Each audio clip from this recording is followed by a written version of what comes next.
What's your name? My name is Abby Brothers.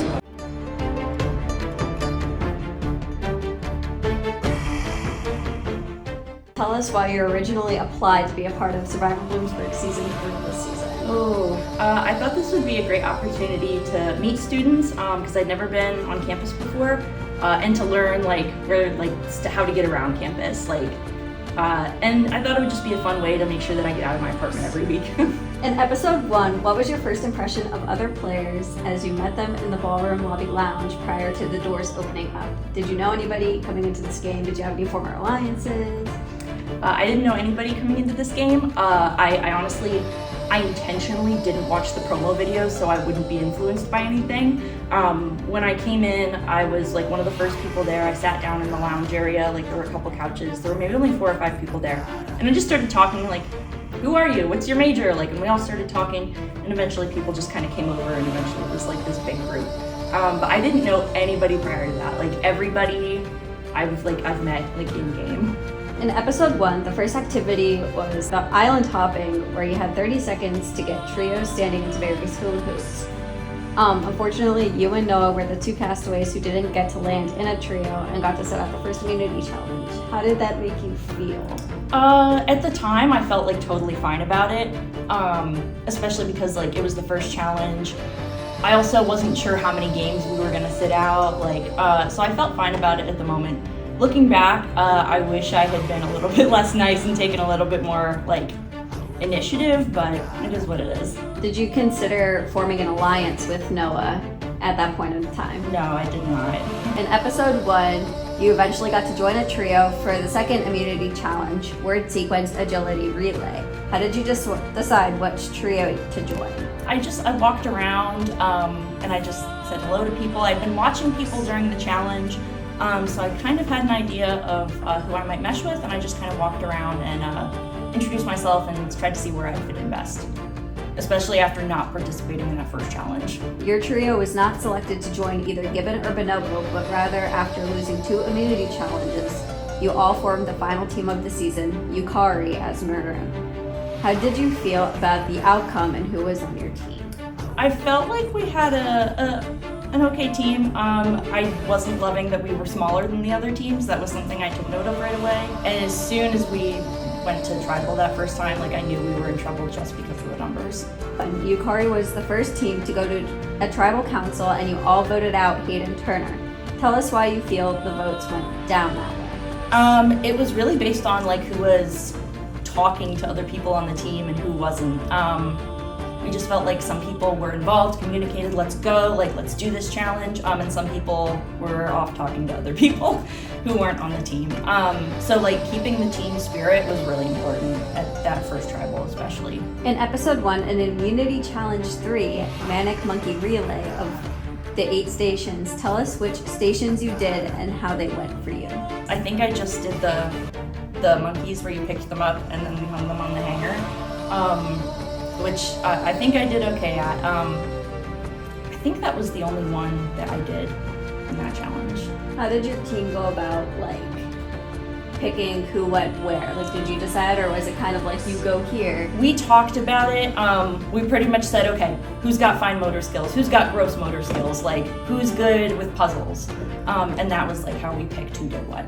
In episode 2, what were your thoughts about Hayden not choosing to rejoin UAKARI after returning back from Husky Island? Like I said, it was really about communications. And we just felt maybe he wanted to be on another team anyway.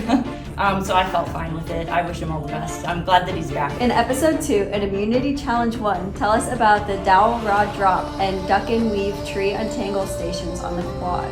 What worked well, or what didn't work well for you? Okay.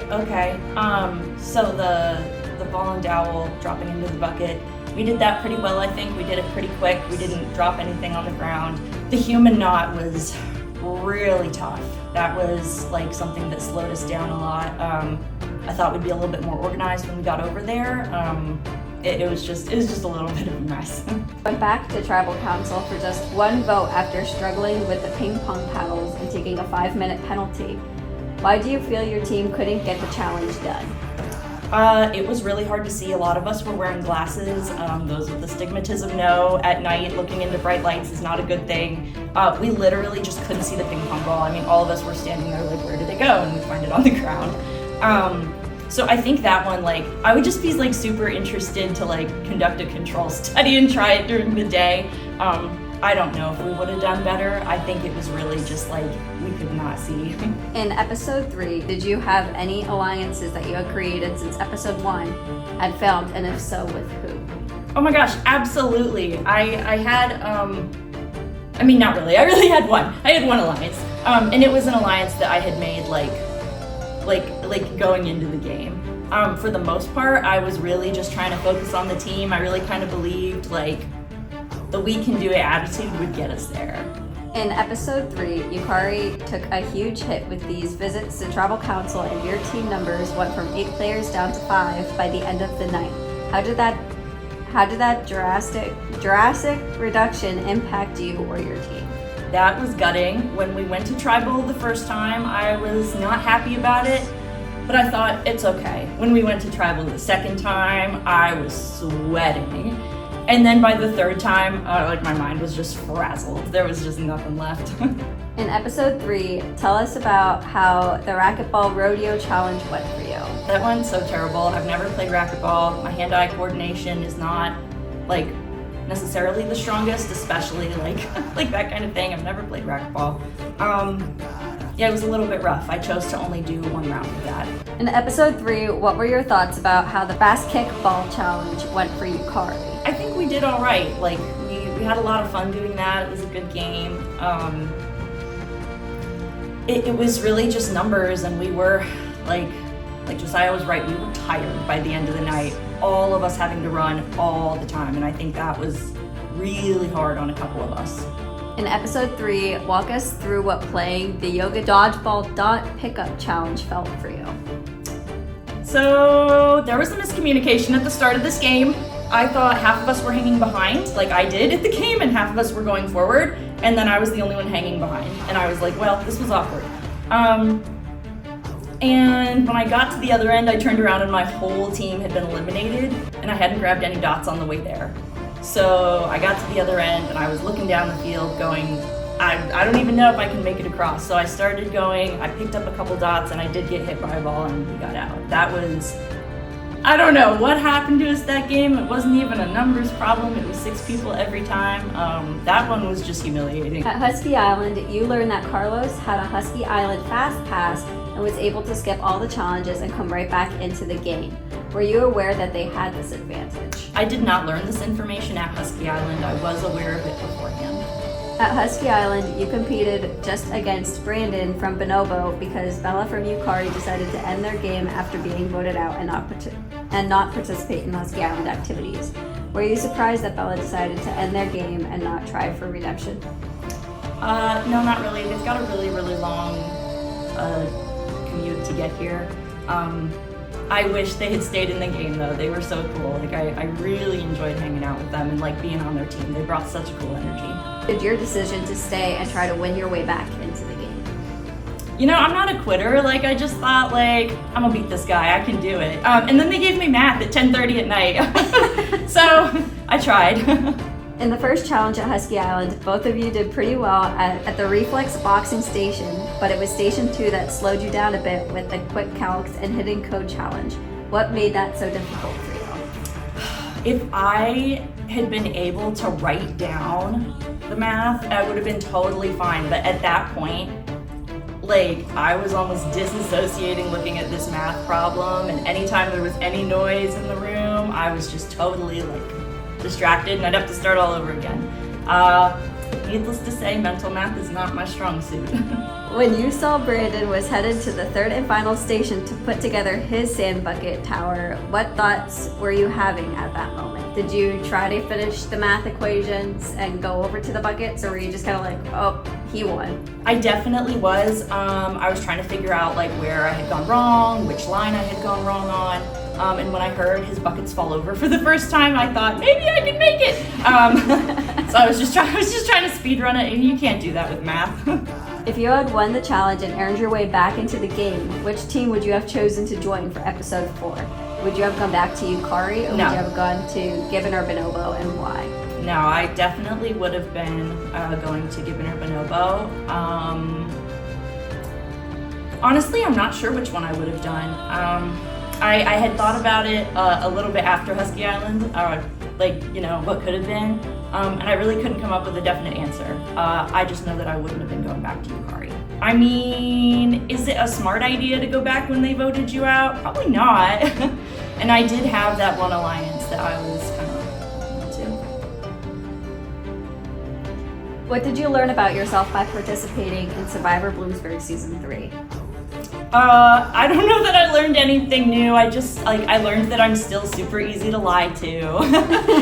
Super easy. I'm so gullible. Actually, I did think they were gonna vote me out until Jay started crying, and then I was like, oh my gosh. She was very convincing. No, I didn't really learn anything new. I just enjoyed meeting the people, and just being myself mostly, which was probably a detriment to the game, but I had a good time, I don't care. Of all the remaining players, who do you see as some of them who could make it to the final 4 of this season? Joe from Bonobo, for sure. I think Taylor is a strong contender. She's very popular and she's very sporty. She just she seems like she's got a lot of friends on other teams too. So I could see her going there. I could see one of the guys from Gibbon pulling out from the back once they've got lower numbers and personalities start to come out. What do you feel makes the Survivor Bloomsburg experience so unique and fun to do or even watch as a spectator? Reality competition is just always fun. The energy's good, you're cheering on your teammates, you're having a good time. Sometimes you've got random students just walking by the quad when we're doing games, screaming out to their favorite player. Even though you don't know them, it's just a lot of fun. Is there anyone you would like to thank who is supporting you in this campus competition? Do you have any shout outs for anybody? Shout out to my sister and my friend Bryn. Thank you for watching. I know you guys are gonna check out this video. If you could tell other students why they should consider applying for next year's Survivor Bloomsburg Season 4, what would you tell them? It was a good experience. Like I said, it was nice to meet people. You just have to know what you're getting into. That's the only warning I would give to other people, but I don't have any regrets personally. Do you have any final thoughts? This could be about anything in the game, any of the players, staff, challenges. Oh my gosh, I loved the staff. You guys were great. You guys were a lot of fun. Shout out to Staff Abby, my camera person. You were the best. I loved you, Staff Abby. Still love you. No, just shout out to all my people. You know who you are. I hope you make it. I hope you make it.